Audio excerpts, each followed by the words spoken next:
నమస్కారం, వార్తలకు స్వాగతం. ముందుగా ముఖ్యాంశాలు. యాదగిరిగుట్ట దేవస్థానానికే భూ హక్కులు, సీఎం రేవంత్ సంచలన నిర్ణయం.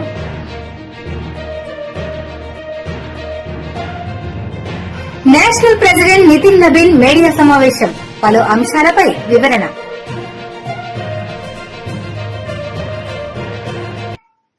యాదగిరిగుట్ట శ్రీ లక్ష్మీనరసింహస్వామి దేవస్థానం పరిధిలో వివిధ మఠాలకు భూములు కేటాయించడానికి సంబంధించి స్పష్టమైన విధానం రూపొందించాలని ముఖ్యమంత్రి రేవంత్ రెడ్డి అధికారులను ఆదేశించారు.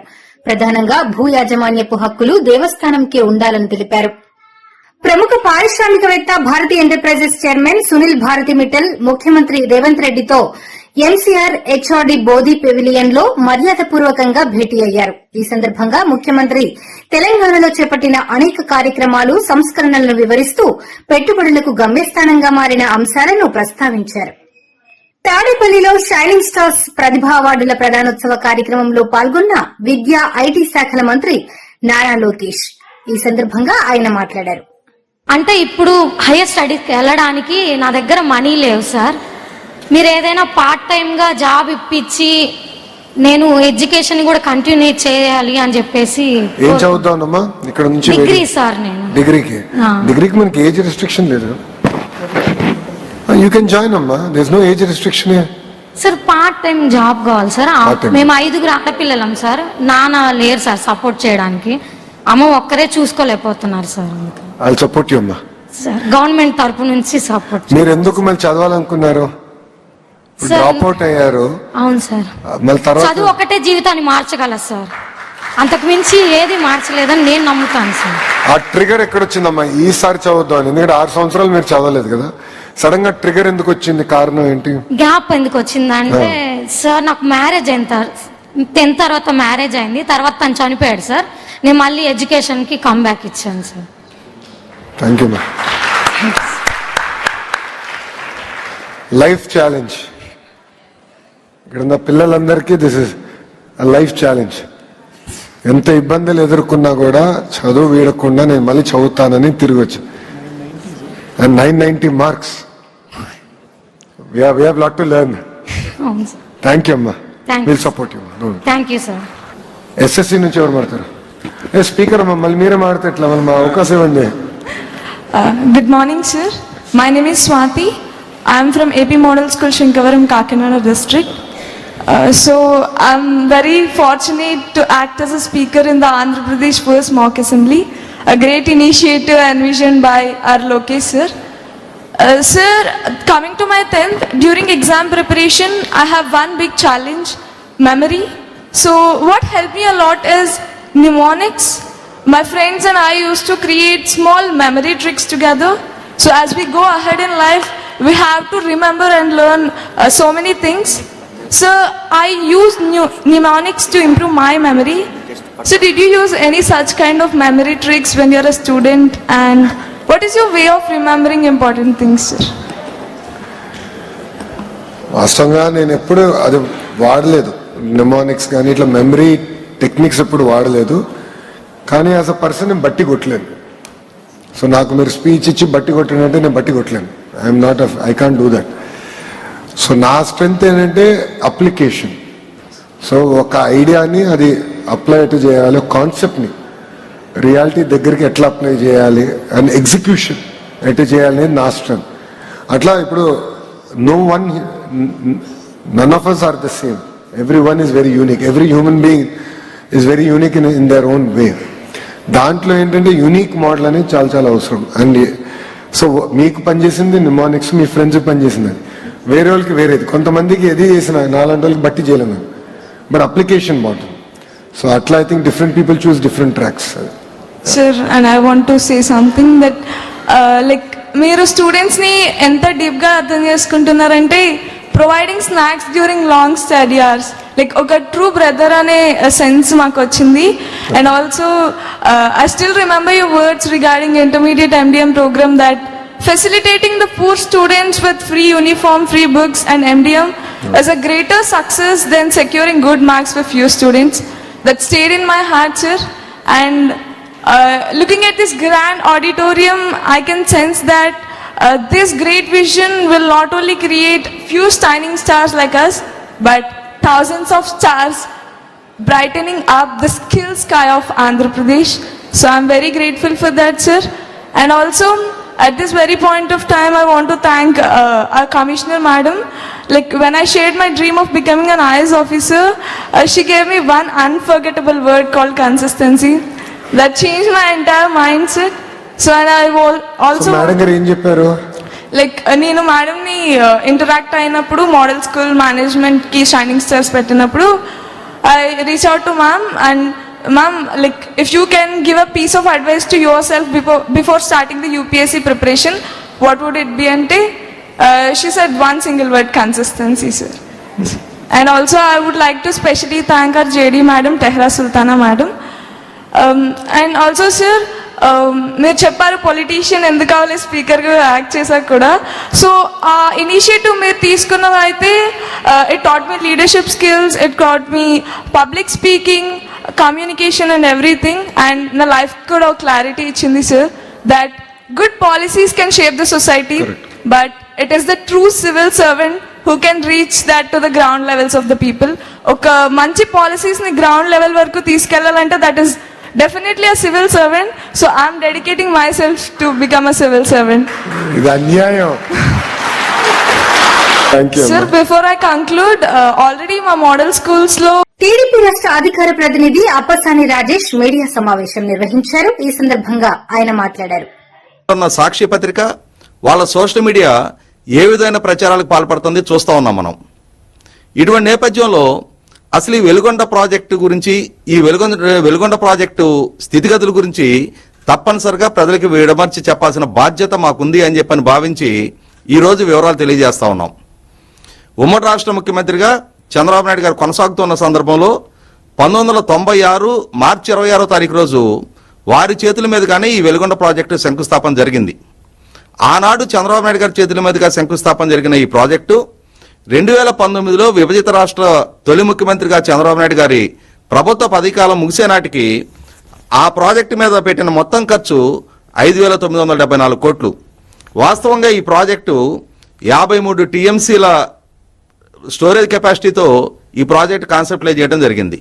దాంట్లో 4,30,000 ఎకరాలకి, ఇన్ఫాక్ట్ ఇంకా మాట్లాడుకుంటే 4,34,000 ఎకరాలు సాగునీరు, అలాగే 18 లక్షల మంది ప్రజలకి తాగునీరు అందించగలిగే ఈ బృహత్తర ప్రాజెక్టు ప్రకాశం జిల్లా, ఉమ్మడి ప్రకాశం జిల్లా, ఇప్పటి మార్కాపురం జిల్లా, అలాగే ఉమ్మడి కడప జిల్లా, అలాగే ఉమ్మడి నెల్లూరు జిల్లా మెట్ట ప్రాంత ప్రజల తాగు సాగునీటి కష్టాలను తీర్చే ఈ ప్రాజెక్టు నిర్మాణం 3 దశాబ్దాల తర్వాత ఈ రోజు తిరిగి మళ్ళీ చంద్రబాబు నాయుడు గారి హయాంలో ఇరిగేషన్ శాఖ మంత్రిగా నిమ్మల రామానాయుడు గారి సారథ్యంలో ఈ ప్రాజెక్టు రాబోయే ఖరీఫ్ నాటికి తొలి దశ నీళ్లు ఇవ్వటానికి ప్రభుత్వ పరంగా సంసిద్ధం అవుతున్న సందర్భంలో ఈ ప్రాజెక్టు ఫలాలు ప్రజలకు అందిన పక్షంలో ఖచ్చితంగా ఆ ప్రాంత ప్రజలలో తనకు మనుగడ లేకుండా పోతుంది అని చెప్పని భావించిన వైసీపీ పార్టీ ఈ విధమైన దుష్ప్రచారాలకు పాల్పడుతుంది అనేది వాస్తవం.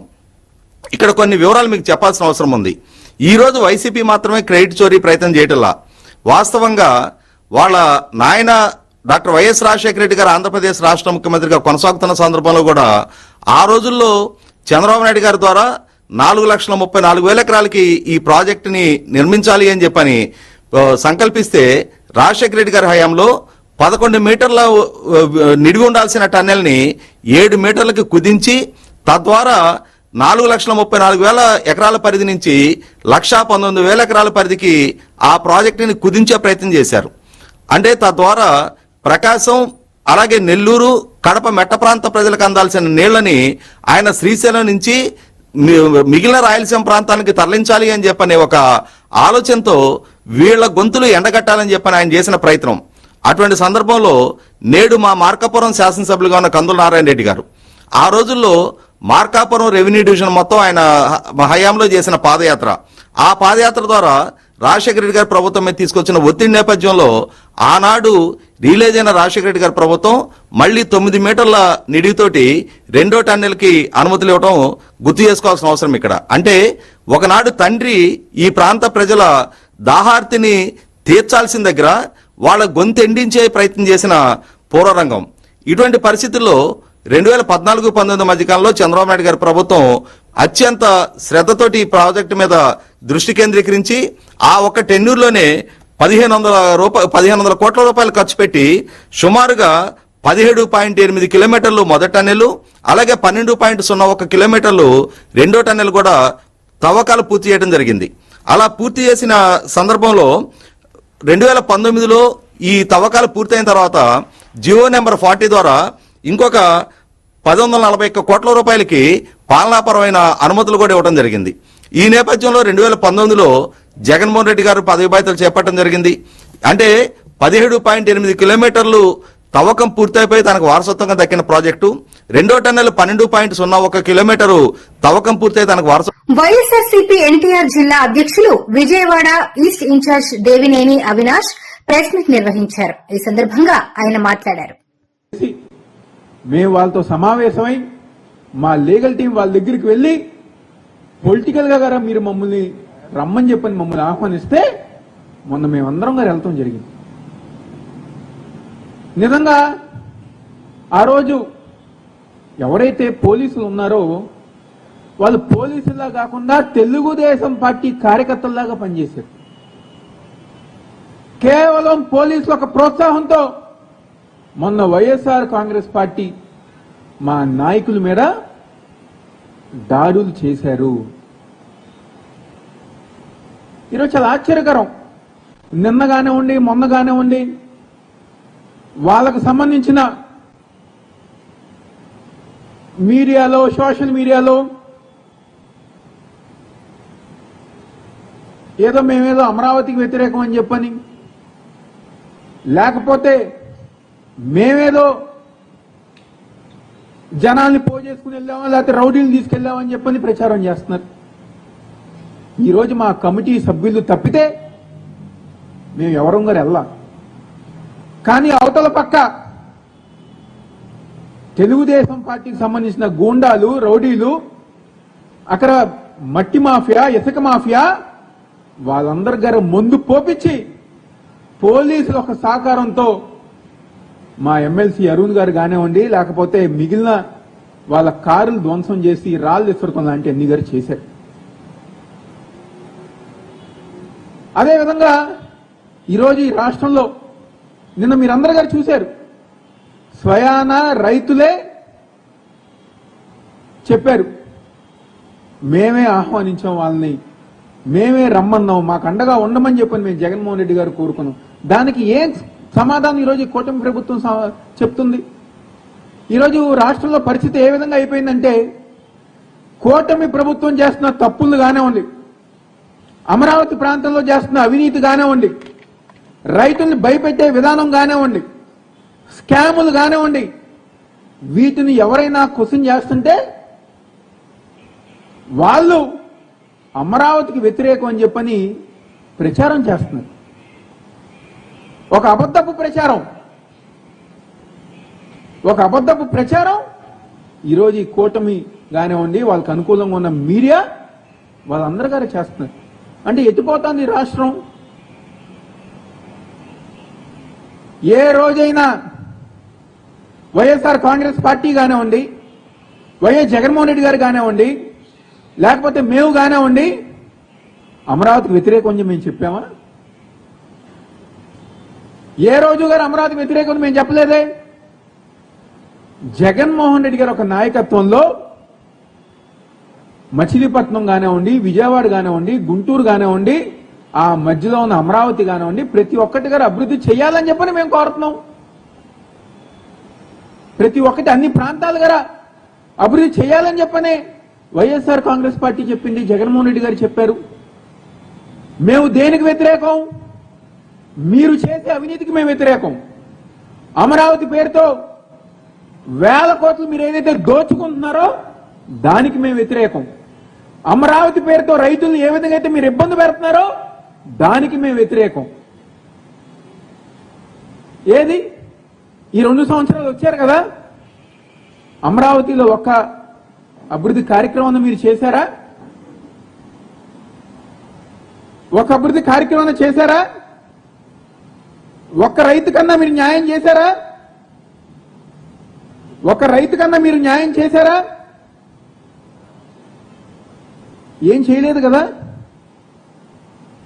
అమరావతి పట్టించుకోవట్లా, పక్కనున్న విజయవాడని పట్టించుకోవట్లా, ఆ పక్కనున్న గుంటూరుని పట్టించుకోవట్లా. ఒక్క అభివృద్ధి కార్యక్రమం గారా ఈ చుట్టుపక్కల ప్రాంతంలో ఈ కూటమి ప్రభుత్వం చేయట్లేదని చెప్పి మేమందరం గారు చెప్పుకుంటున్నాం.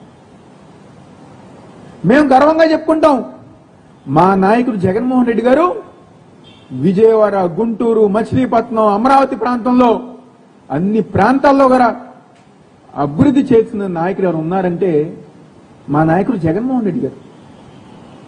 ఏది మీరు ఒక కార్యక్రమం చెప్పండి. ఈరోజు ఈ ప్రాంతంలో సరే మీరు అమరావతి అభివృద్ధి చేస్తామంటున్నారు, కానీ అక్కడ పని జరగట్లేదు. పక్కనున్న మా విజయవాడ గారు చంపేస్తున్నారు కదా, గొంతు పిసికి మా విజయవాడని చంపేస్తున్నారు. బీఆర్ఎస్ లీడర్ మీడియా సమావేశం నిర్వహించారు. ఈ సందర్భంగా ఆయన మాట్లాడారు. రెడ్డి గారు నల్గొండ సభలో మరొకసారి పచ్చి అబద్దాలను వల్లెవేసిండు. ఒక అబద్దాన్ని పదే పదే చెప్తే నిజమైతుందని భావించి దాన్నే మళ్ళా ఏం చెప్పిండే అంటే, ఇది మళ్ళొకసారి గుర్తు చేస్తా ఉన్నాను. ఈ రాష్ట్రంలో ఉన్న నిరుద్యోగులు కూడా నిన్న పెద్ద ఎత్తున కూడా విస్మయం వ్యక్తం చేసిండ్రు. చాలా మంది నిన్న నిరుద్యోగులను కలిస్తే కూడా అరే చెప్పిందే చెప్పి ఇవ్వని ఉద్యోగాలకు ఇచ్చినా చెప్పడం ఏందని చెప్పి వారే ఆశ్చర్యపోతున్న సందర్భం. ఒకసారి నిన్న ముఖ్యమంత్రి గారు నిరుద్యోగుల విషయంలో ఏం మాట్లాడినారో ఒకసారి చూద్దాం మనం.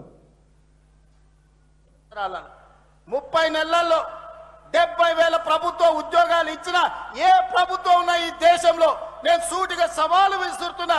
శాఖల వారీగా లెక్కలు చెప్తా, అసెంబ్లీకి రాండి. 30 నెలల్లో 70,000 ప్రభుత్వ ఉద్యోగాలు ఇచ్చి నిరుద్యోగుల ఆత్మ గౌరవాన్ని నిలబెట్టిన ప్రభుత్వం మాది కాదా? ఇవాళ అందుకోసం ఈ ప్రభుత్వం పోవాలనా?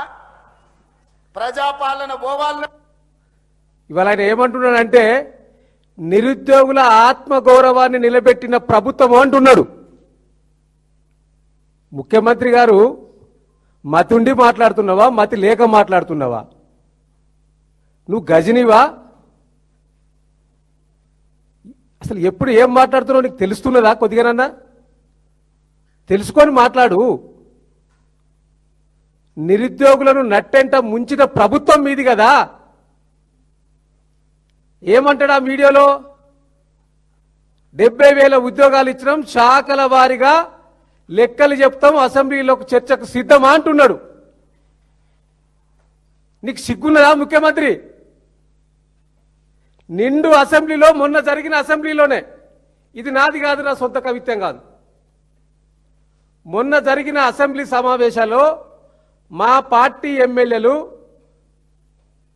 నిరుద్యోగుల అంశాల మీద, ఎన్ని ఉద్యోగాలు ఇచ్చిన దాని మీద చర్చ పెడదాం, చర్చకు మేము సిద్ధమని చెప్పి కొన్ని ప్రశ్నలు లేవనెత్తిండ్రు. నేను మరొకసారి గుర్తు చేస్తా ఉన్నా, గజనీలకు పదే పదే అబద్ధాలు మాట్లాడే నాయకులారా, నిరుద్యోగులను మోసగిస్తామంటే మోసపోవడానికి ఎవడు సిద్ధంగా లేడు. ఇక్కడ ఏం మాట్లాడినరు? ఆనాడు మేము అడిగిన ప్రశ్నలు. The number of new job notification have been issued in the state after the present government came into power. ప్రభుత్వంలోకి వచ్చినాక మీరు ఇచ్చిన నోటిఫికేషన్లు ఎన్ని ఉద్యోగాలు ఇచ్చిండ్రు ఆ నోటిఫికేషన్ల ద్వారా అంటే సమాధానం ఏమి ఇచ్చిండ్రు? కింద ప్రజెంట్ గవర్నమెంట్ టోటల్ 16 నోటిఫికేషన్లు ఇష్యూడ్, 16 నోటిఫికేషన్లు ఇష్యూ చేసినాం. ఇచ్చిన జాబ్స్ ఎన్ని అంటే 16,978. ఇది వాళ్ళు ఇచ్చినాయి. మా నాటి ఎమ్మెల్యేలు కేటీఆర్ గారు, వివేకానంద్ గారు, అదేవిధంగా సబితా ఇంద్రారెడ్డి గారు, జాదవ్ గారు, పల్లా రాజేశ్వర్ రెడ్డి గారు, ఇగో వారి పేర్లు కూడా ఉన్నాయి దీంట్లో. వీరిస్తే మీరు చర్చకు పారిపోయి లిఖితపూర్వకంగా సమాధానం ఇచ్చిండ్రు అసెంబ్లీలో. మర్చిపోయినావా ముఖ్యమంత్రి గారు? మతిమరుపు ఉన్నదే ఏంది నీకేమన్నా? శాఖల వారిగా సిద్ధమా అన్నాడు. చర్చకు సిద్ధం ఎందుకే? ఇక్కడ మేము చెప్తున్నాంగా లెక్క. మీరే ఇచ్చిండ్రు, మీ ప్రభుత్వమే ఇచ్చింది. National president Nitin Nabin media సమావేశం నిర్వహించారు. ఈ సందర్భంగా ఆయన మాట్లాడారు. ఫీజు రింబర్స్మెంట్ చేయాల్సి వస్తుందో ఆ ఫీజు రింబర్స్మెంట్ ఏ రకంగా చేద్దాం అనుకుంటున్నారు, దాని మీ ప్రణాళిక ఏది అని అసలు అర్థం పర్థం లేనటువంటి పాలసీలను ఈ ప్రభుత్వం తీసుకొస్తా ఉన్నది. వారికి ఈ లిక్కర్ రెవెన్యూ పైన, అదేవిధంగా ఈ ల్యాండ్ రెవెన్యూ పైన ఉన్నటువంటి దృష్టి విద్యార్థుల భవిష్యత్తు పైన లేదని చెప్పి ఈ తీర్మానంలో కూడా మాట్లాడడం జరిగింది. అదేవిధంగా ఎంతో మంది యువతకు ఉద్యోగాలు ఇస్తామని చెప్పి మోసం చేసినటువంటి ఈ పరిస్థితుల గురించి కూడా ఈ తీర్మానంలో చెప్పడం జరిగింది. అదేవిధంగా మూసి ప్రక్షాళన పేరు మీద రేవంత్ రెడ్డి గారు చాలా పెద్ద పెద్ద మాటలు మాట్లాడుతూ మేము మూసి ప్రక్షాళన చేస్తాము, దానికోసం మూసి రివర్ ఫ్రంట్ అని చెప్పి వారు పెద్ద ప్రాజెక్టుని వారు ముందుకు తీసుకురావడం జరిగింది. అంటే ఇక్కడ ఉన్నటువంటి పరిస్థితులు మనం చూస్తే ఒక వైపు ఏమో ఫీజు రీయింబర్స్మెంట్ చేసుకోవడానికి ప్రభుత్వం దగ్గర డబ్బులు లేవంటారు, ఇంకో వైపు ఏమో వేల కోట్లు పెట్టి మూసి రివర్ ఫ్రంట్ మేము తయారు చేస్తామని అంటారు. పోనీ అదేదో మొత్తం రాష్ట్రానికి ఉపయోగపడేదా అంటే అది కూడా కాదు. పోనీ దానివల్ల నిజంగానే అది అవుతున్నటువంటి ఖర్చులు దాని తగ్గట్టుగా చేసుకున్నారంటే ఇది కేవలం గతంలో కేసీఆర్ గారు కాళేశ్వరాన్ని అడ్డం పెట్టుకుని ఏ రకంగా అయితే రాజకీయ అవినీతిని ఏదైతే కమిషన్ల పద్ధతిని నిర్వహించారో ఆ కాళేశ్వరంలోకి వెళ్ళి ఇంకా ఏ రకంగా డబ్బులు తీయాలని చెప్పి అర్థం కాక కొత్త రకమైనటువంటి ప్రాజెక్టుని ఈ మూసి రివర్ ఫ్రంట్ ద్వారా వారు తీసుకొచ్చినట్టు అనిపిస్తా ఉన్నది. మరి హైదరాబాద్కు ఈ మూసి రివర్ ఫ్రంట్ ఉన్నటువంటి బిల్డింగ్లు కనిపిస్తాయి కానీ మూసి మీదే కట్టినటువంటి బిల్డింగ్లు కనిపిస్తలేవా అని చెప్పి ఈ తీర్మానం చెప్పినప్పుడు దాని గురించి కూడా ప్రస్తావన తీసుకురావడం జరిగింది. అదేవిధంగా లగచర్ల పైన గిరిజనుల పైన అవుతున్నటువంటి అన్యాయం పైన, అరాచకాల పైన కూడా ఈ తీర్మానంలో పేర్కొనడం జరిగింది. అక్కడ ఏదైతే భూముల కోసం వాళ్ళు చేస్తున్నటువంటి పోరాటం దాని గురించి ఈ తీర్మానంలో కూడా చేయడం జరిగింది. దాని గురించి భారతీయ జనతా పార్టీ ఎట్టి పరిస్థితుల్లో ఇంకా పోరాటం బలపరుస్తుందని చెప్పి ఈ తీర్మానంలో కూడా చెప్పడం జరిగింది.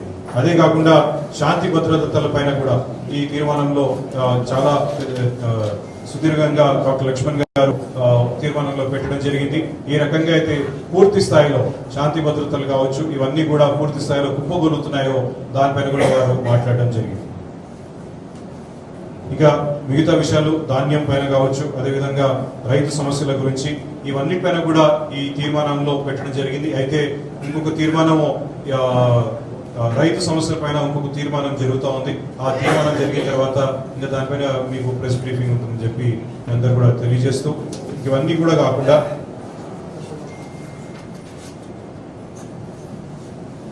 ఎస్సీ ఎస్టీ బీసీలకు రావాల్సినటువంటి పెన్షన్ల పైన దానిపైన కూడా ఈ తీర్మానంలో మాట్లాడడం జరిగింది. ఈ దగ్గర 2500 కోట్లు పైన రావాల్సినటువంటి పెన్షన్లు ఇప్పటి వరకు చెల్లించకపోగా ఈ ప్రభుత్వము కేవలం మాటలు చెప్తా ఉంది, గ్యారంటీలు ఇస్తా ఉంది. ప్రభుత్వము గిట్ట ఆ ఇబ్బందులను తీర్చలేదంటే ప్రభుత్వంతో పెద్ద ఎత్తున పోరాటం చేయడానికి. వార్తలు ముగించే ముందు ముఖ్యాంశాలు మరోసారి. యాదగిరిగుట్ట దేవస్థానానికే భూ హక్కులు, సీఎం రేవంత్ సంచలన నిర్ణయం.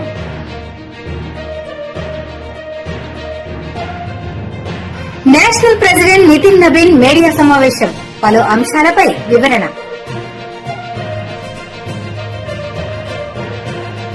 ఈ వార్తలు ఇంతటితో సమాప్తం. తిరిగి ప్రసారమయ్యే వార్తల్లో మళ్లీ కలుద్దాం. అంతవరకు సెలవు. నమస్తే.